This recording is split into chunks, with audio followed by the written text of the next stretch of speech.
जितने भी ये सो कॉल्ड नेचुरल एथलीट हैं, ये हमेशा इस बात पे क्यों बात करते हैं कि हम नेचुरल हैं, आप स्टेरॉयड कभी मत लेना, स्टेरॉयड्स बहुत हानिकारक हैं।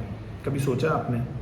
और वो खुद नेचुरल नहीं है। ऐसा बहुत से लोगों के बारे में बहुत अच्छी तरह से ऐसे एक्सपोजे हो चुके हैं कि वो नेचुरल नहीं है, लेकिन वो कहते हैं कि हम नेचुरल हैं। लेकिन वो ये भी कहते हैं कि स्टेरॉयड्स बहुत बुरी चीज़ है, हमारे जेनेटिक्स बहुत अच्छे हैं, देखो हम नेचुरल हैं। ये सब जो चीज़ें हैं ना, थोड़ा सा आप सोचा करो कि क्यों कोई इंसान इतनी अच्छी बॉडी बनाने के बाद कहता है कि मैं नेचुरल हूँ। और अगर उसकी इतने अच्छे जेनेटिक्स हैं कि वो नेचुरल यहाँ तक पहुँच गया है, इतनी शानदार बॉडी बना ली है उसने, तो फिर उसको तो स्टेरॉयड्स लेने चाहिए ताकि वो मिस्टर वर्ल्ड में जाए, मिस्टर यूनिवर्स में जाए, मिस्टर ओलंपिया में जाए, हमारे देश का नाम रोशन करे अगर इतने अच्छे जेनेटिक्स हैं। क्योंकि अभी तक हमारे देश का कोई भी बॉडी बिल्डर मिस्टर ओलंपिया में मेडल जीत कर नहीं आया।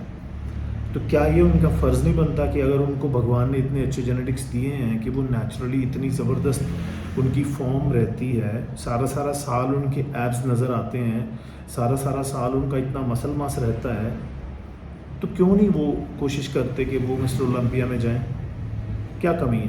प्रॉब्लम कहाँ पे है? और जो लोग मिस्टर ओलंपिया में जा रहे हैं, जो लोग वहाँ पे इतने सालों से खेल रहे हैं, क्या वो सब मर चुके हैं? वो सब जिंदा हैं यार।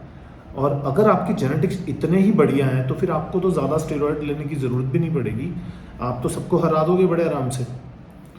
तो बात ये है कि ये जो लोग चिल्ला रहे हैं ना हम नेचुरल है, बेसिकली ये नेचुरल नहीं है। ये सब लोग स्टेरॉयड्स पे हैं, कोई कम पे है, कोई ज़्यादा पे है। कोई नहीं बोलेगा कि मैं स्टेरॉयड पे हूँ। प्रोफेशनल बॉडी बिल्डर्स हैं जो मानते हैं, कहते हैं कि हाँ हम लेते हैं स्टेरॉयड्स, बिकॉज उनके लिए ये सच बोलना उतना कड़वा नहीं है। बल्कि ऐसे इन्फ्लुएंसर्स जिन्होंने कभी बॉडी बिल्डिंग की स्टेज के ऊपर कदम भी नहीं रखा ना, वो इतना स्टेरॉयड लेते हैं, सारा सारा साल लेते हैं, लेकिन वो कभी नहीं बोलते कि हम स्टेरॉयड लेते हैं, क्योंकि उनके पास जस्टिफिकेशन देने के लिए, कोई एक्सप्लेनेशन देने के लिए कुछ है भी नहीं है।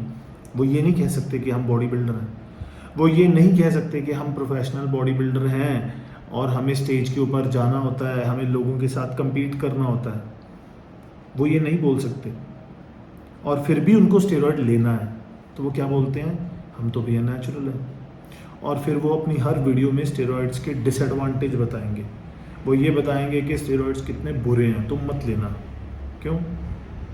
तुम ले रहे हो, तुम यूज़ कर रहे हो, तुम लोगों को बोल रहे हो तुम मत लेना, मतलब लॉजिक कहाँ पे है? क्या लॉजिक है? हाथी के दांत खाने के और होते हैं, दिखाने के और होते हैं। आपके जो फेवरेट इन्फ्लुएंसर्स हैं, उनमें से ऐसे बहुत से इन्फ्लुएंसर्स हैं जो आपको सरासर बेवकूफ़ बना रहे हैं, और आप बेवकूफ़ बन रहे हो। अगर आप उनकी पोस्ट पे लाइक करते हो, उनकी पोस्ट को शेयर करते हो, उनकी बातों को सुनते हो, उनकी फालतू की बकवास सुबह से लेकर शाम तक आप सुनते हो, वो कुछ भी अंट शंट बकते रहते हैं। कोई कहता है धूप के बारे में बात कर रहा है, कोई चिया सीड्स के बारे में बता रहा है, कोई किसी चीज़ के बारे में बता रहा है, और आप ले आते हो ख़रीद के, और आप फिर वो एक्सपेरिमेंट खुद पे करके देखते हो, आपका तो कुछ नहीं बनता। फिर आप सोचते हो कि भाई उसके जेनेटिक्स ही बहुत अच्छे हैं तो उसकी बॉडी बन रही है, मेरी नहीं बन रही है, बिकॉज मेरे जेनेटिक्स इतने अच्छे नहीं हैं। हकीकत कुछ और है।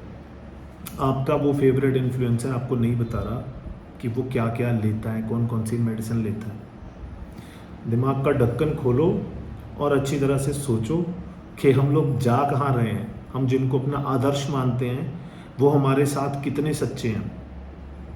Thank you.